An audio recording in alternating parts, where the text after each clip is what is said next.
Hey guys, thanks for tuning in to another video on ForgottenWeapons.com. I'm Ian McCollum, and I'm here today at the Shooters Outpost Museum in Hooksett, New Hampshire, taking a look at a really cool, one-of-a-kind H&R trainer. This is technically a simulator, M14, 22 caliber Mark I. And this is a gun that H&R proposed to the US government in 1959 as a trainer for the brand new fancy M14 rifles. The idea here was that this is a gun that would exactly duplicate the trigger press, the sights, the weight, the balance, basically everything except the recoil and the muzzle energy of an M14 rifle. There have been a lot of good reasons to use 22 trainers. Obviously, lack of recoil is one of them, to teach proper trigger control and sight alignment and shooting fundamentals without the noise. Remember, this is a pre-earplug period. Without the noise and without the recoil that's going to distract trainees and, well, generate flinches and other bad habits. There's also a not insignificant advantage in the number of places where you can actually do shooting with a 22 caliber rifle compared to a full power 7.62 NATO. A lot of little 50-foot indoor ranges where you don't have a safety hazard with 22 long rifle, but you would have safety issues with full power NATO cartridges. So a lot of good reasons for a 22. H&R thought, aha, we are building these M14 rifles for the government. We can also cash in on making some trainers. So what they did is they essentially took the MC58. This was a rifle that H&R had sold to the military as an M1 Garand trainer during World War II and after. So it was already set up with the same style of safety in the trigger guard as the M1 and the M14. And they basically just kitted one of these up in an M14 stock and gave it some extra M14 bits and proposed it to the military. So let me show you exactly what they gave them. So the stock on this rifle actually began its life as a proper real M14 stock. It's got the flip-up butt plate that was used on the M14.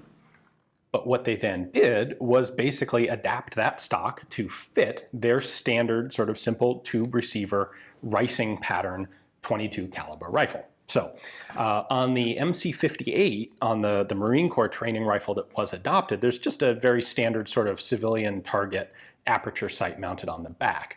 For the M14 pattern, they wanted an exact M14 sight. So they built up this mounting block and then fitted what appear to be standard M14 sight parts. And this is adjustable just like an M14. Now, they also fitted it with a side charging handle to replicate that of the M14. Of course, it doesn't have the full length of throw that the M14 does. You know, it's not a perfect replica, but it is actually remarkably close. The MC58s had a ricing style charging handle on the underside of the stock. So this is an improvement in terms of training simulation, also more expensive because it's a change that they had to make to the design. Now, as for the Selector Lever, they basically just modified the existing fire control system to give it a full auto disconnector. And in this position, it will simply fire until you release the trigger or it runs out of ammunition. For the sake of comparison, here is a real M14. The Selector Lever on a real M14 is this 180-degree throw, but pretty much in the same position as the simulator here. So pretty close, not exactly the same thing, but close enough for government work, as they say. The front end of the gun has a proper, authentic M14 muzzle device. This will fit a standard bayonet. It will also fit the standard M2 bipod that was used for the M14 E2. This is not actually a gas block, but it is a casting made to duplicate the gas block, and this will be involved in our disassembly in just a moment. The safety properly duplicates the M14, and that was easy because H&R already had this system designed for their M1 Garand trainers.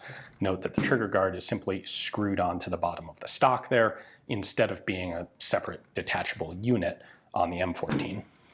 And then for a magazine, this uses the exact same magazine as the MC58. It's H&R, holds 10 rounds. For the M1s, they had an 8-round hole in the magazine for use as an M1 trainer. When they were used as M14 trainers, well, you can actually fit 10 rounds in the gun, in the mag, so you can do that. So the first part of disassembly is going to be unscrewing this just slightly. You'll see what this does in a moment, but it allows us to pull this off of the stock. There we go. And then these rifles have the same standard takedown mechanism as the standard H&R 22 that they're based on, which is one screw here. You can either use a really big screwdriver or coin, more appropriately, to take this out, but the edge of the screw is also knurled, so you can just do it by hand. And that locks into the bottom of the action. So once we've taken that out, I'm gonna put the safety engaged, and then this just lifts out of the stock. So if we look at the pseudo gas block here, it's really just a very long bolt with a square nut on it, and that square nut drops into this slot in the stock to tighten everything together. I suppose this didn't start as an M14 stock, but it did start as the external profile of an M14 stock. We can slip this upper handguard out of its little locking grooves. Just take that off. All right, and now we have just a standard H&R 22 caliber rifle. Note that there's still an extension up here, which is on the ricing pattern guns. That's how you would charge it, but they have added a charging handle very easily. They've just kind of riveted it on here for use. And then the standard guns have just one of these two fire control arms. The one in the back, in this perspective, is the safety, and then this one is your disconnector for full and semi-auto. So I'm not going to take this down more completely because it's kind of a pain in the butt. If you're interested, I have a video on the MC58, and you can take a look at that and see all of the takedown. So, okay, spoiler, it didn't get adopted. They only made a couple prototypes of these, and this is the first of them, as best I can tell. They were built in May of 1959. They were tested in the fall. There was a report issued in December of 1959, and ultimately this was rejected. I am told that one of the generals rejecting it complained that it didn't have the recoil, and that's what he wanted his troops to be trained with, which, okay, that's fair. Overlooks some of the other very reasonable benefits of a 22 trainer, but ultimately didn't get adopted. And frankly, for reasonably good reason.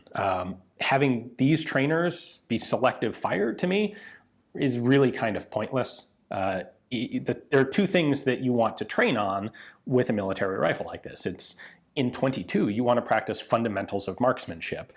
And in full auto, you want to be practicing recoil control. And a 22 caliber full auto simulator of a service rifle is not really going to accomplish any useful objective. So as a result, these didn't get adopted. But it's very cool to be able to take a look at this, one of the very few, possibly the only, surviving examples. Hopefully you guys enjoyed the video. Thanks for watching.